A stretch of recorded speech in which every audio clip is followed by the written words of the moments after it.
يا معلم مالك حزين كده ليه؟ بقول لك يا يوسف، لو عايزين نلم 3 مليون جنيه في الشهر نعمل ايه؟ بسيطة، نسرق بنك. قوم اقف يلا. انا اقول لك بقى. لو انت رحت تشحن الباقه بتاعتك ودفعت 10 جنيه في الكشك هتفرق معاك في حاجه؟ طب انا ادفع 10 جنيه ليه اصلا؟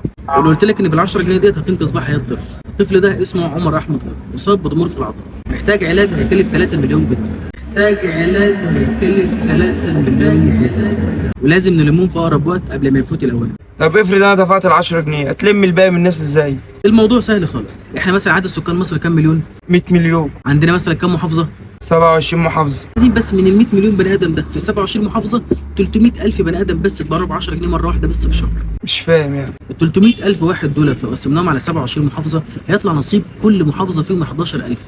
تخيل ان من كل محافظه لو 11,000 بس ضرب 10 جنيه في شهر نقدر نلم المبلغ ده.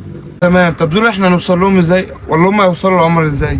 اكيد تحت بيتك هتلاقي فيه محل او سوبر ماركت هتلاقي عنده مكنه فوري، قول له بس عايز اتبرع على كود الخدمه 96500 هتلاقيه باسم عمر احمد غيط. والله الموضوع طلع سهل وبسيط اهو. هو انت قلت لي كود كام؟ 96500 هتلاقيه باسم عمر احمد غيط. طب بص، 50 جنيه دي بتاعتي انا وامي وابويا واختي، اتبرع بيهم. في حاجه كمان معلش، ايه هي؟ تعمل شير برضه بفلوس؟ اصلا. طب يا حاج يوسف انت نورت شويه دول. السلام عليكم يا أستاذ محمد.